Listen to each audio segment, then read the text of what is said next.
என்னங்க லைன் பிஸின்னு வருது? எனக்கு தான் ட்ரை பண்ணீங்களா? ஆமா. உங்க போனும் பிஸியா இருந்தது. நானும் உங்களுக்கு தான் ட்ரை பண்ணிட்டு இருந்தேன். என்னாச்சு? இன்னும் தூங்கலையா? தூக்கம் வரல மது. இந்த மாதிரி சிச்சுவேஷன்ல நீங்க அங்க இருக்கும்போது எனக்கு எப்படி தூக்கம் வரும்? நிம்மதியா கண்ணை கூட மூட முடியல. என்னங்க அந்த அன்னோன் காலரை நினைச்சு ரொம்ப பயப்படுறீங்களா?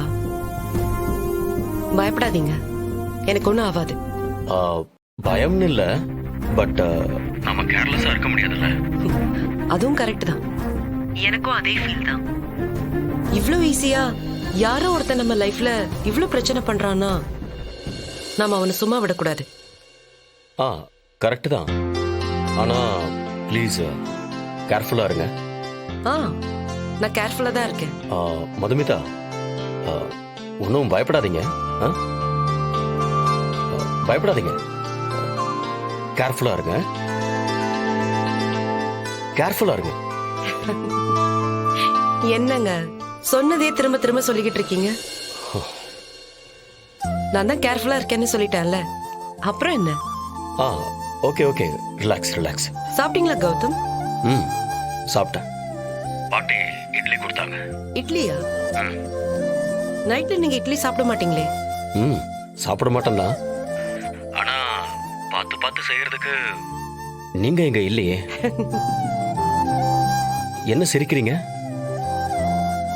இல்ல, இங்க என்ன பிரச்சனை போயிட்டு இருக்கு, நம்ம எதை பத்தி பேசிட்டு இருக்கோம்னு யோசிச்சேன். அதான் டக்குன்னு சிரிப்பு வந்துருச்சு. அந்த பிரச்சனையை மட்டும் நினைச்சிட்டு இருந்தோம்னா நீங்களும் நானும் ரிலாக்ஸ்டாவே இருக்க முடியாது. பிரச்சனையை ஃபேஸ் பண்ணுவோம், but at the same time நாம ரிலாக்ஸ்டாவும் இருக்கணும். கரெக்ட் தாங்க. நீங்க இப்படி என்கிட்ட பேசிட்டு இருக்கிறது எனக்கு ரொம்ப தைரியமா இருக்கு. உங்களுக்கும் எதுவும் ஆகாது, எனக்கும் எதுவும் ஆகாது. இன்னைக்கு ஒரு நாள் தான்.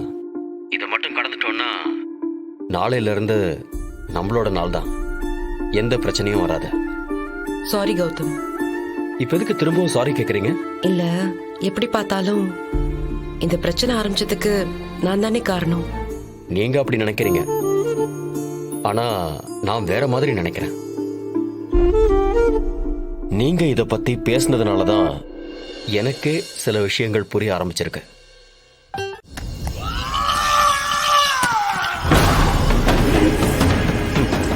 தப்பிச்சிட்ட மது.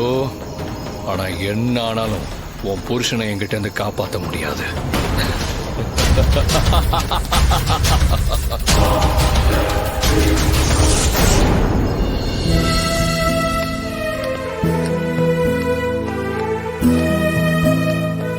அவன் மட்டும் இறந்துட்டான்னா அவன் ஸ்டேட்மெண்ட்டே வாக்கு மூலமா ஆயிடும். இவன் பொழைச்சாதான் நமக்கு முன்ஜாமீன் ஈஸியா கிடைக்கும், இல்லைன்னா கொஞ்சம் கஷ்டம்தான்.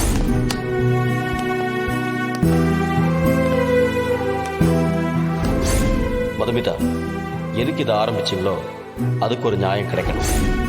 கௌதம், கண்டிப்பா உங்களுக்கு எந்த பிரச்சனையும் வரவிட மாட்டேன்.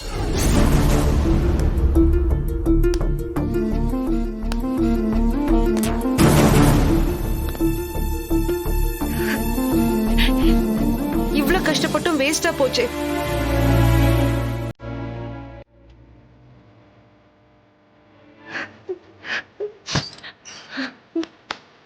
டாக்டர், எப்படியாவது பொறுமையா இருங்கம்மா. கண்டிப்பா காப்பாத்திரலாம். பொறுமையா இருங்க.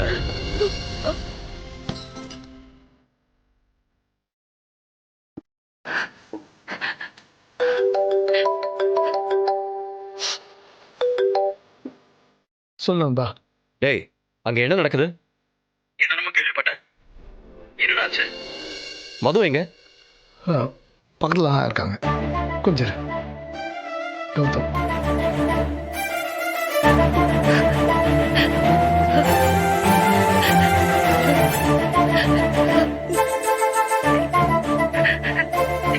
கௌதம், மது, மது அழாதீங்க.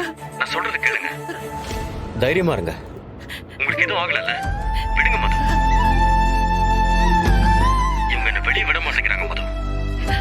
இல்லைன்னா நான் உங்க கூடவே இருப்பேன். சாரி மது. இவ்வளவு முக்கியமான ஒரு நேரத்துல கூட உங்க பக்கத்துல இருக்க முடியல, எனக்கு கில்ட்டியா இருக்கு. உங்களை நினைச்சாதான் எனக்கு ரொம்ப கஷ்டமா இருக்கு கௌதம். என்னாலதான் எல்லாமே. இல்ல, நீங்க திரும்ப திரும்ப அதே சொல்லாதீங்க. ஆமா, அவன் எப்படி இருக்கான் இப்போ? நல்லா ரெக்கவர் ஆயிட்டு இருந்தான். ஆனா என்ன நடந்துச்சுன்னா,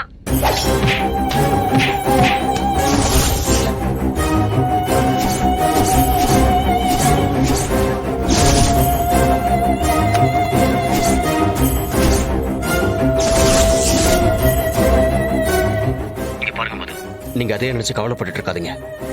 தைரியமா இருங்க, அதான் முக்கியம். எப்படி கவலைப்படாம இருக்க முடியும் கௌதம்? நடந்தது என்ன சின்ன விஷயமா? அழாதீங்க. சிஸ்டர், நீங்க என்ன யோசிக்கிறீங்கன்னு எனக்கு புரியல. சந்தோஷ், அவன் சூசைட் நோட் எழுதி வச்சிருக்கான்னு சொன்னாங்கல்ல. ஆனா எனக்கு இது சூசைட் மாதிரி தெரியல. அவன் பொண்டாட்டி சொன்னதான் சரி. இது கொலை முயற்சி. எஸ், இதை யாரோ பிளான் பண்ணி அவன் மேல வண்டி ஏத்தி அவனை கொல்ல பார்த்த மாதிரி தான் எனக்கு தெரியுது. என்ன சிஸ்டர் சொல்றீங்க? ஆமா சந்தோஷ், அதான் அவன் பொண்டாட்டி கௌதம் மேல அவ்வளவு கோவமா இருக்கா. இப்போ என்ன பண்றது சிஸ்டர்? கௌதம காப்பாத்த நமக்கு இருக்கிற ஒரே வழி கௌதம் இதை செய்யலன்னு நிரூபிக்கிறது தான். நமக்கு வேற ஆப்ஷனே இல்ல சந்தோஷ். ஆனா அது எப்படி நிரூபிக்கிறது? இங்க ஏதாவது சிசிடிவி இருக்கான்னு பாப்போம். அதுல இருக்கிற ஃபுட்டேஜை பார்த்தா தெரிஞ்சிடும். ஆனா எனக்கு தெரிஞ்சு இங்க கேமரா இருக்கிற மாதிரி தெரியல சிஸ்டர்.